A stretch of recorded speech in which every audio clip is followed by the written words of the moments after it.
Let's run you through the front of today's newspapers. The Times just 18 minutes past 6. The Times featuring the infected blood scandal, as we've been telling you ahead of that publication of the final report tomorrow.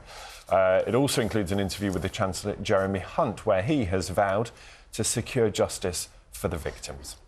The Telegraph's front page reports that courts in England might get rid of the traditional barrister wigs because of claims they're culturally insensitive, apparently. Judges are reviewing proposals to no longer make the wigs mandatory.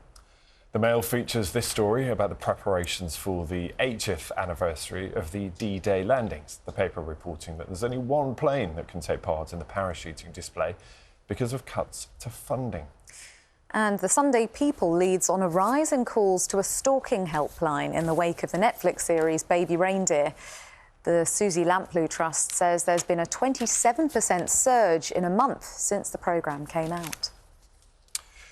If you're planning your summer holiday, you might want to think about where you're headed this summer. A report in the Mirror this morning saying that there'll be continuation of those protests we've seen on some of those Spanish holiday islands. This time in Mallorca, they say the action plotted to create gridlock around the airport, stage demos outside hotels, because this is locals complaining that the island's being overrun by holidaymakers.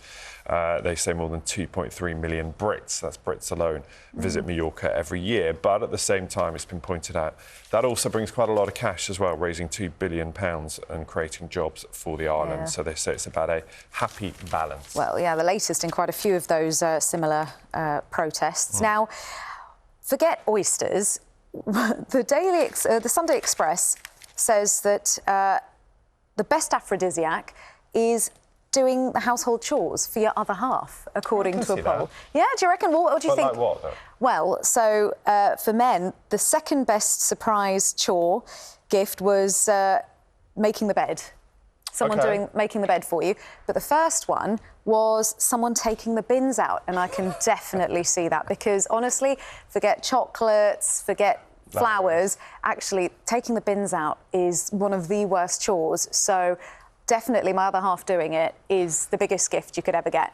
Don't you think? I love Would the that idea work that for you? that could be an aphrodisiac as well, not just to, can you just put the bins out and then bring them back in, that's the problem. Well, yeah, so next Valentine's Day, forget all the gifts, traditional gifts. Yeah, just do the household chores. The bins out. Yeah, do the dishes, do the bins, you're sorted.